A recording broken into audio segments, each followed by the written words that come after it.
दोस्तों चैनल को सब्सक्राइब कर लें और बेल बटन प्रेस कर ऑल प्रेस कर लें।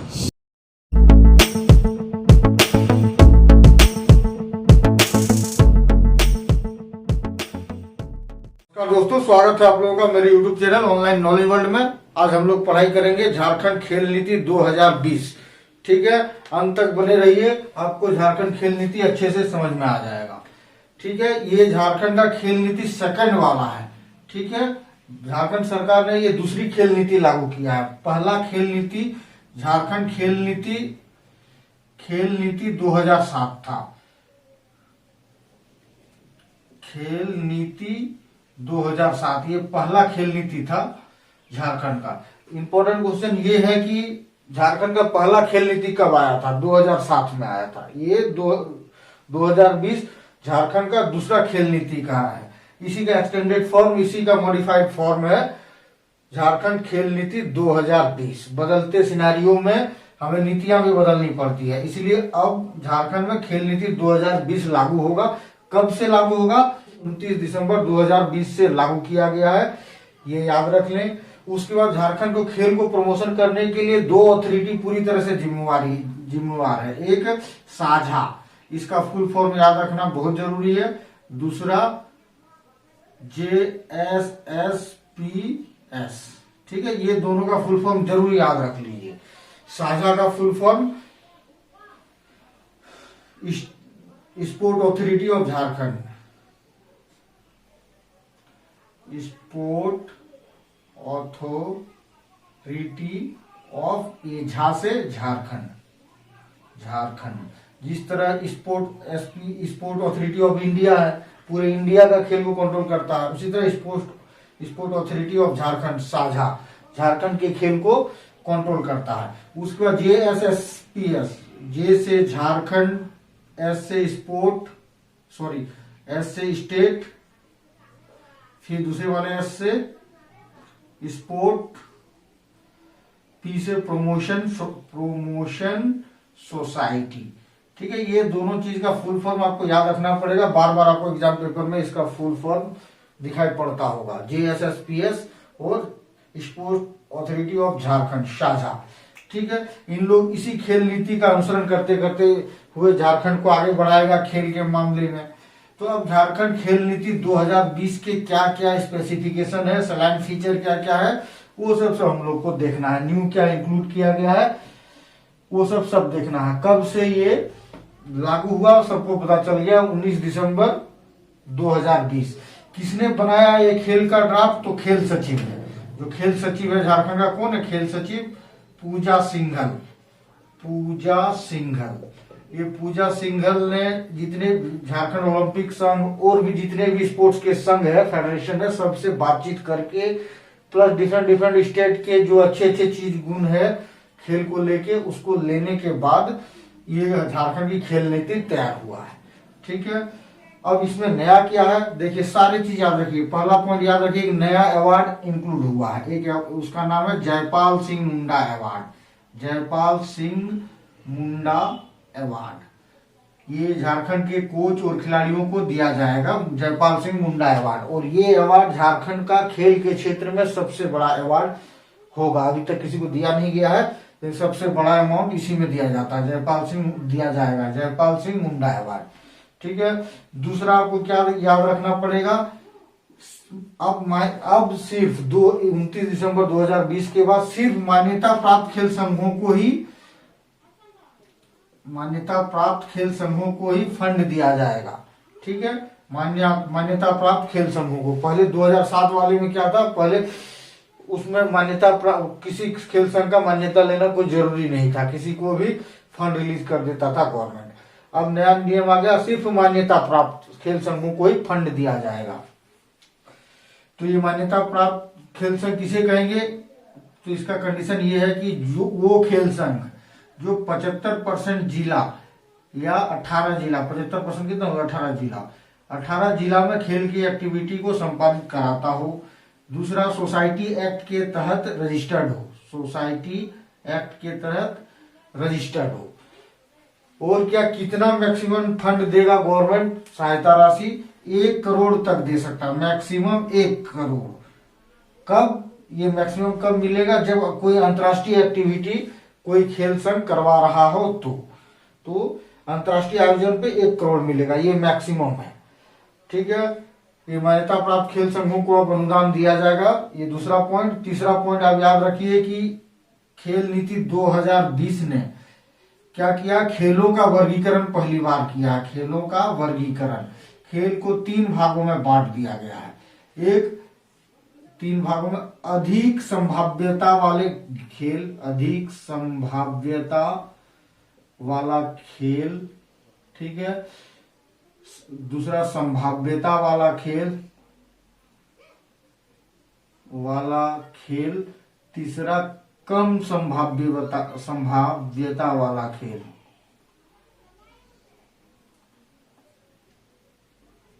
ठीक है, ये देख लीजिए। तो अब अधिक संभाव्यता खेल में उस खेल को रखा गया है जिसमें झारखंड ऑलरेडी बहुत आगे स्टेप में पहुंच चुका है, बहुत खिलाड़ी दे चुका है और विकसित अवस्था में है झारखंड में। तो ऐसे कौन कौन सा खेल है भाई जो विकसित अवस्था में है झारखंड में? तो एथलेटिक्स में हमें 8 खेल होंगे, इस श्रेणी में 8 खेल रखे गए हैं। एथलेटिक्स, साइकिलिंग, क्रिकेट में हम लोग बहुत बड़े बड़े खिलाड़ी दे दिए हैं, धोनी, सौरभ तिवारी, वरुण एरोन, ये सब। आगे आपको मैं तीरंदाजी, तीरंदाजी में हम लोग बहुत आगे हैं। तीरंदाजी, बैडमिंटन, तीरंदाजी, कुश्ती, और क्या है? कबड्डी, हॉकी।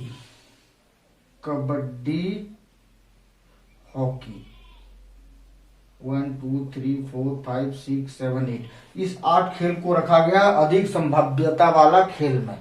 उसके बाद संभाव्यता वाले खेल में 3 खेल को रखा गया। देखिए उसको वो से सब में वो होगा, एक वुशु, वॉलीबॉल और दिव्यांग खेल, दिव्यांग से का खेल, ये कम संभाव्यता वाले खेल में रखा गया है। वो से वुशु, वो से वॉलीबॉल और दिव्यांग में भी वो लिखा हुआ है, इसलिए आपको सेग्रीगेट करने में कोई असुविधा नहीं होगी। और कम संभाव्यता वाले खेल में जिसकी झारखंड में बहुत कम स्कोप है, उस चीज को रखा गया है। इसमें से चेस है, बॉक्सिंग है, ये दोनों पे मुझे डाउट लगता है क्यों रखा गया भाई। चेस में हम लोगों ने इतने बड़े बड़े खिलाड़ी दिए हैं, एक आपने नाम सुना होगा नीरज कुमार गुप्ता और दीपसेन गुप्ता तो ग्रैंड मास्टर बन गया था, वो झारखंड का ही था चेस में। बॉक्सिंग में भी बहुत अच्छे अच्छे खिलाड़ी हम लोगों ने दिए, दिवाकर कुमार का नाम सुने होंगे, national champion Aruna Mishra, Lakshmi Padiya, plus Aruna, देखिए बॉक्सिंग के खिलाड़ियों का जरूर नाम रख लीजिए, दिवाकर कुमार बहुत बड़ा खिलाड़ी है झारखंड का बॉक्सिंग के क्षेत्र में। अरुणा मिश्रा, ठीक है, अरुणा मिश्रा बहुत बड़ा है, तो एक छोटी खिलाड़ी इसका इसी सेम नाम का है, वो भी याद रख लीजिए, तरुणा मिश्रा। ये सब बड़े खिलाड़ी, अरुणा तरुणा फट से याद हो जाएगा।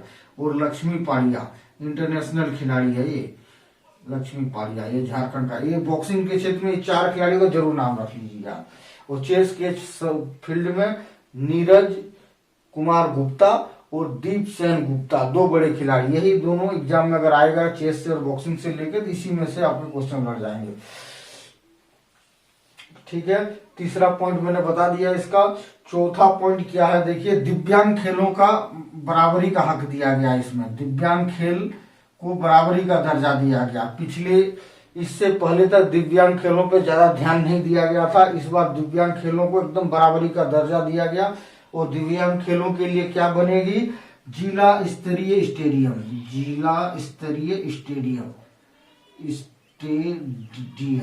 तो ये क्या यहाँ कौन क्वेश्चन दे देगा कि दिव्यांग खेलों के लिए किस तरह का स्टूडेंट बनेगा, ब्लॉक स्तरीय, प्रमंडल स्तरीय, थाना स्तरीय, तो आपको मानना जिला स्तरीय स्टेडियम की बात की गई है दिव्यांग खेलों के लिए। Very important question. अब हम लोग चलेंगे किस पे? ग्रामीण खेल केंद्र की स्थापना। सबसे इंपॉर्टेंट क्वेश्चन में से एक है कि इस खेल नीति में ग्रामीण खेल केंद्र की स्थापना की बात की गई है। 5वां point,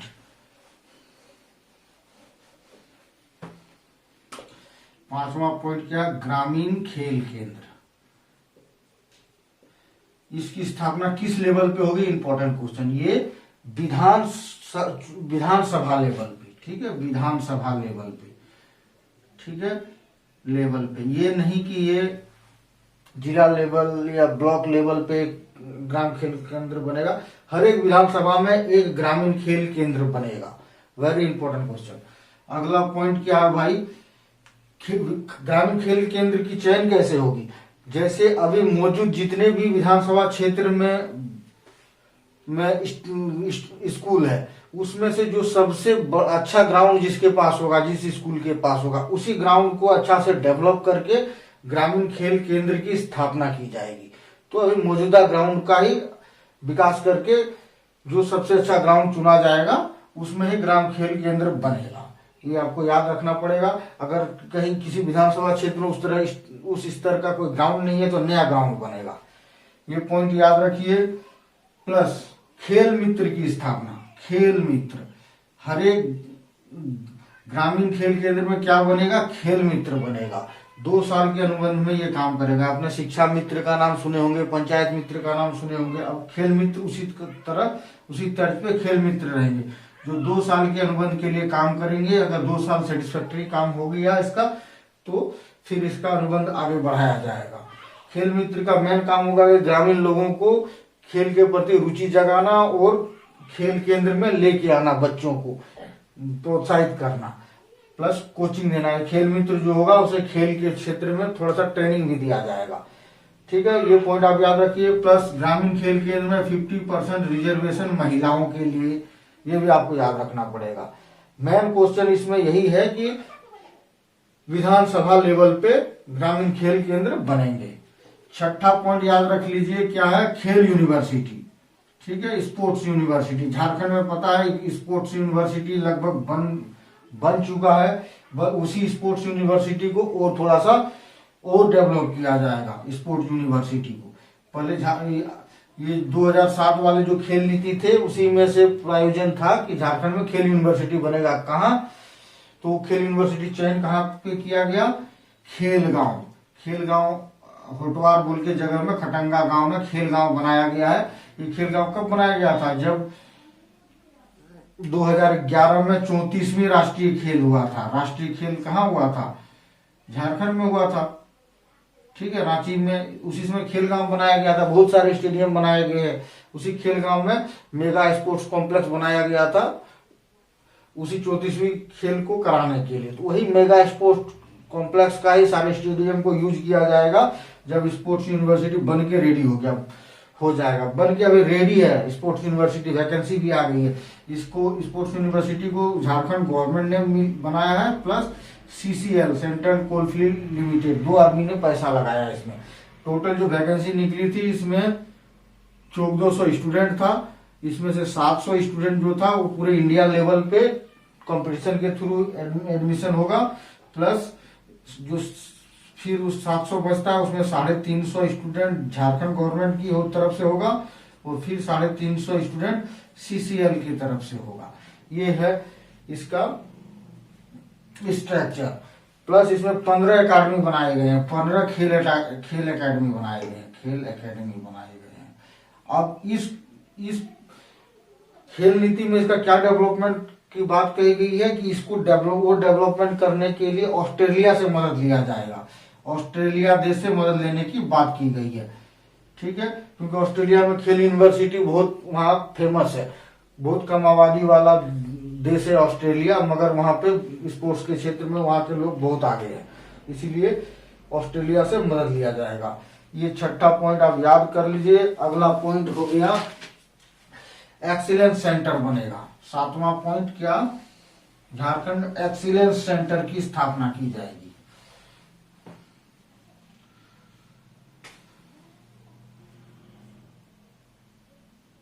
excellence centre excellence centre किस लेवल पे होगा? प्रमंडल लेवल पे होगा। हर प्रमंडल में एक, मतलब 5 प्रमंडल है। तो एक्सीलेंस सेंटर क्या होगा? एक आवासीय होगा। इसमें चुने हुए खिलाड़ी वहां आके प्रैक्टिस कर सकते हैं। वहां पे खाने का, रहने का, जो किट लगेगा, खेल में जितने भी साधन चाहिए, सारी चीज फ्री में मुहैया कराया जाएगा। तो एक्सीलेंस सेंटर आवासीय होगा, ये याद रख लीजिए, और प्रमंडल लेवल पे ये होगा। ठीक है। अगला क्या है? कैश अवार्ड को बढ़ाया गया है। कैश अवार्ड, कैश अवार्ड मतलब जो नगद, किस कोई पदक जीतने पे नगद अवार्ड देने वाली जो सिस्टम है उसको बढ़ाया गया। पहले बहुत कम था, अभी अप्रोप्रिएट लेवल पे लाया गया है। तो कैश अवार्ड कैसे दिया जाएगा भाई? ओलंपिक में सबसे बड़ा गेम क्या होता है? ओलंपिक। ओलंपिक विजेता को 2 करोड़, अगर गोल्ड जीतता है तो 2 करोड़, सिल्वर जीतता है तो, अगर सिल्वर जीतता है तो 1 करोड़, और अगर ब्रॉन्ज जीतता है तो 75 लाख। ठीक है, ये दिया जाएगा ओलंपिक गेम वाले को। क्लियर। अगर ओलंपिक के बाद आता है वर्ल्ड कप जीतने वाले, ठीक है, वर्ल्ड कप या वर्ल्ड चैंपियनशिप, वर्ल्ड कप या वर्ल्ड चैंपियनशिप जीतने वाले खिलाड़ियों को क्या पुरस्कार दिया जाएगा भाई? उसमें अगर गोल्ड जीतता है तो 20 लाख, ठीक है, सिल्वर जीतता है तो 15 लाख, और ब्रॉन्ज जीतता है तो 10 लाख। क्लियर। ब्रॉन्ज जीतता है तो 10 लाख। ये वर्ल्ड कप और वर्ल्ड चैंपियनशिप, ये नया चीज निर्धारित किया गया है। अब देखिए एक और चीज दिया गया, ओलंपिक में गोल्ड लाने वाले, ओलंपिक में गोल्ड लाने वाले कोच को 10 लाख की कैश अवार्ड दिया जाएगा, इसकी घोषणा की गई है। ठीक है। अब ये ओलंपिक गेम हो गया और वर्ल्ड कप का गेम हो गया। अब नेशनल गेम जीतने पे कौन कौन सा अवार्ड मिलेगा, कितने कैश अवार्ड मिलेंगे, उसको भी आपको याद रखना जरूरी है। देखिए नेशनल गेम में जीतने के लिए, नेशनल गेम में कोई खिलाड़ी गोल्ड जीतता है, कोई सिल्वर जीतता है, कोई ब्रॉन्ज जीतता है। ठीक है। तो 1 लाख गोल्ड वाले का, 75,000 ब्रॉन्ज वाले का, सिल्वर वाले को, और 50,000 ब्रॉन्ज वाले को मिलेगा। ठीक है, ये याद कर लीजिए। उसके बाद क्या खेल होता है भाई? है खेलो इंडिया। अभी सेंट्रल गवर्नमेंट ने शुरू किया है खेलो इंडिया का। कोई खेलो इंडिया में कोई जीतता है प्लस SGFI, ठीक है, SGFI का गेम। SGFI मतलब school game federation of India, school game federation of India, मतलब स्कूल लेवल पे गेम होता है बड़े बड़े। ठीक है। इसमें अगर कोई गोल्ड जीतता है, कोई सिल्वर जीतता है, कोई ब्रॉन्ज जीतता है, तो क्या मिलता है? इसको 50,000 मिलेगा, इसको 40,000 मिलेगा, इसको 25,000 मिलेगा ब्रॉन्ज वाले को। ये आपको याद रखना है। अब देखिए ये तो जूनियर लेवल में होता है खेलो इंडिया। अब सब जूनियर लेवल और छोटकू भुचका बच्चा लोगों के लिए सब जूनियर लेवल पे भी कैश अवार्ड की बात की गई है, लेकिन लिखित रूप से नहीं, कुछ न कुछ मिलेगा। ठीक है। तो ये कैश अवार्ड आपको याद रखना पड़ेगा। अब हम लोग चलते हैं कि भाई और क्या क्या चीज नया इंक्लूड किया गया खेल नीति में, खेल को प्रोत्साहित करने के लिए। खेल की क्षमता झारखंड में बहुत अच्छा है, बट सही नीति रहने पे ही वो खेल आगे बढ़ेगा। एक चीज आपको याद रखना पड़ेगा, अब स्वास्थ्य बीमा, खिलाड़ियों का बीमा की सुविधा दी गई। खिलाड़ियों के स्वास्थ्य बीमा और हेल्थ बीमा भी कराया जाएगा। अगर दौड़ते दौड़ते हाथ पैर टूट जाता है, उसका भी बीमा होगा। बीमा का नया चीज इंक्लूड किया गया है, जीवन बीमा भी और स्वास्थ्य बीमा भी। पूर्व खिलाड़ियों को पेंशन की व्यवस्था की गई है। जो खिलाड़ी रिटायर्ड हो जाएंगे उसको पेंशन दिया जाएगा, पेंशन की व्यवस्था की गई है। तीसरा क्या? पूर्व खिलाड़ियों की मदद ली जाएगी। झारखंड में पूर्व खिलाड़ी जितने भी बैठे हैं उसको कोचिंग के लिए मदद लिया जाएगा। ठीक है। चौथा क्या है? कल्याण कोष की घोषणा की गई है, कल्याण कोष। ठीक है। कल्याण कोष पहले नहीं था। कल्याण कोष में क्या होगा? इसको वेलफेयर फंड कहते हैं। आपका खेलते खेलते बहुत बड़ा नुकसान लग गया, अंगूठा टूट गया, हाथ पैर टूट गया, या किसी का जान चला गया, तो उसके फैमिली को देखभाल करने के लिए, मतलब आर्थिक मदद के लिए कल्याण कोष की व्यवस्था की गई है कि उस वेलफेयर फंड से कुछ पैसे उसे दिए जाएंगे। फिर पांचवा क्या? स्टाइपेंड शुरू किया गया है। स्टूडेंट्स को खिलाड़ियों को स्टाइपेंड दिया जाएगा। सीनियर लेवल स्टाइपेंड 3 तरह का है। सीनियर खिलाड़ी जो नेशनल इंटरनेशनल खेल रहा है, उन लोगों का क्या स्टाइपेंड होगा? 6,000 रुपया प्रति माह। जूनियर लेवल के खिलाड़ी का कितना स्टाइपेंड होगा भाई? 3,000 रुपया प्रति माह। और सब जूनियर एकदम भुचका खिलाड़ी सब जूनियर कहलाता है, उसको कितना मिलेगा? 2,000 रुपया प्रति माह। ठीक है। छठा पॉइंट क्या जोड़ा है कि एक खिलाड़ियों को खाने के लिए 300 रुपया पर डे दिया जाएगा। 300 रुपया पर डे। पहले बहुत कम हुआ करता था, 100 समथिंग था, अभी 300 रुपया पर डे खाने के लिए, फूडिंग के लिए हर खिलाड़ी को मिलेंगे। ठीक है। 7वां पॉइंट क्या है भाई? अंतर्राष्ट्रीय पदक विजेताओं को, अंतर्राष्ट्रीय जो इंटरनेशनल गेम खेलेगा उन पदक विजेताओं को रियायती दर पे जमीन दी जाएगी। जमीन किस लिए भाई? खेती के लिए। आपने बहुत सुना होगा इंटरनेशनल गेम खेलने वाले खिलाड़ी कोई गुपचुप बेच रहा है, कोई साग बेच रहा है, कोई भूखे मर रहा है। तो ऐसी स्थिति ना आ जाए कि कोई भी उसको रियायती दर पे जमीन दिया जाएगा ताकि वो खेती करके कम से कम खा ले। गुपचुप बेचने का उसे गुपचुप ना बेचना पड़ जाए। 7वां पॉइंट हो गया। 8वां पॉइंट क्या हो गया? देखिए, अनिवार्य किया गया, स्कूल लेवल पे अनिवार्य किया गया है खेल को। ठीक है। अनिवार्य किया गया कहां से? प्राथमिक स्कूल से लेकर 10+2 लेवल तक, प्लस यूनिवर्सिटियों में भी खेल को प्रोत्साहित करने के लिए बहुत सारे कदम उठाए गए हैं। लेकिन प्राथमिक से 10+2 तक खेल शिक्षा अनिवार्य कर दिया गया है। इसके लिए क्या भाई? 1 घंटे टाइम का दिया जाएगा खेल में। ठीक है। हम भी अपने स्कूल में 1 घंटे खेलते थे। कब? जब टिफिन होता था, खाने का टाइम होता था, तो 1 घंटा हम लोग खेल के आ जाते थे। मगर अब ऐसा नहीं, वो वाली जो खाने वाली टाइम है वो खाइए आप। उसके अलावा भी 1 घंटा का एक पीरियड होगा नेसेसरीली कि आपको शारीरिक एक्सरसाइज या खेल के बारे में आपको बताया जाएगा या खेलने का टाइम दिया जाएगा। ठीक है, ये याद रख लीजिए। अब क्या होगा? 10वां पॉइंट, स्पोर्ट्स ऑफिसर्स की बहाली हो गई है। सबको ज्वाइनिंग लेटर मिल गया है, यूट्यूब में दिया हुआ, देखिए।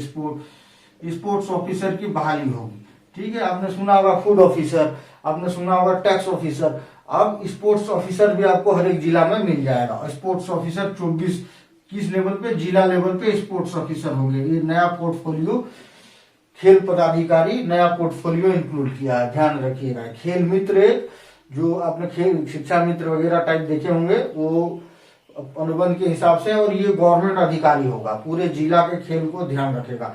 आपने एजुकेशन इंस्पेक्टर देखा होगा या एजुकेशन ऑफिसर, उसी तरह आपको स्पोर्ट्स ऑफिसर आपको दिखने मिलेगा। कुछ दिन के बाद से आप सुनेंगे यहाँ स्पोर्ट्स ऑफिसर रहता है। ठीक है। प्लस 11वां पॉइंट याद रख लीजिए, प्रतिभा खोज बोल के प्रतिभा खोज होगी। प्रतिभा खोज ये एक मतलब एक्सपेडिशन की तरह चलेगा कि हर एक साल। कब होगा प्रतिभा खोज? हर एक साल। और गांव में ढूंढा जाएगा कौन कौन से टैलेंटेड बंदा है खेल के क्षेत्र में, उस बंदे को पूरे झारखंड में ढूंढा जाएगा। ठीक है। तो वो प्रतिभा खोज की होगी कब? प्रतिभा खोज हर एक साल में होगी। ठीक है। तो उसका नाम ही दिया प्रतिभा खोज। ठीक है। प्रतिभा की खोज करेंगे, उसका एक्सपेडिशन का नाम भी प्रतिभा खोज है। ठीक है। तो इतने पॉइंट्स आप याद कर लीजिए, आपको बहुत फायदा होगा। एक और मैं चीज बता देता हूँ, वो साझा की स्थापना जो हुई थी वो 2005, अभी बताए ना, स्पोर्ट्स अथॉरिटी ऑफ झारखंड 2006 में हुआ था। ठीक है। 5 में घोषणा हुआ था, 2006 में हुआ था, ये भी याद रख लीजिएगा। उसके बाद एक साई सैग बोल के पॉइंट है, Sai sport authority of India special area game. ठीक है। इसको क्या कहते हैं? स्पोर्ट्स अथॉरिटी ऑफ इंडिया, इसको कहते हैं special area game, special area game. ठीक है। ये स्पोर्ट्स अथॉरिटी ऑफ इंडिया। तो ये स्पोर्ट्स अथॉरिटी ऑफ इंडिया ने एक स्पेशल एरिया गेम नाम से प्रोग्राम चालू किया है नेशनल लेवल पे, कि जो भी क्या बोलता है बिहड़ इलाका है, वहां पे अगर कोई प्रतिभा खेल के माध्यम से छुपा हुआ है, उस प्रतिभा को बाहर निकालना। बहुत से खिलाड़ियों को झारखंड के सिमडेगा, गुमला तरफ से ये स्पेशल एरिया गेम की तरफ से चयन किया गया है। ठीक है। तो ये क्वेश्चन आएगा साई सैग का फुल फॉर्म प्लस साई सैग, इकलौता साई सैग इंडिया में है। सॉरी, इंडिया में बहुत सारे हैं। झारखंड में इकलौता शाही शेर है वो रांची में है, इस चीज को याद रखिएगा। ठीक है दोस्तों, चैनल को सब्सक्राइब कर लें और बेल बटन प्रेस कर ऑल प्रेस कर लें।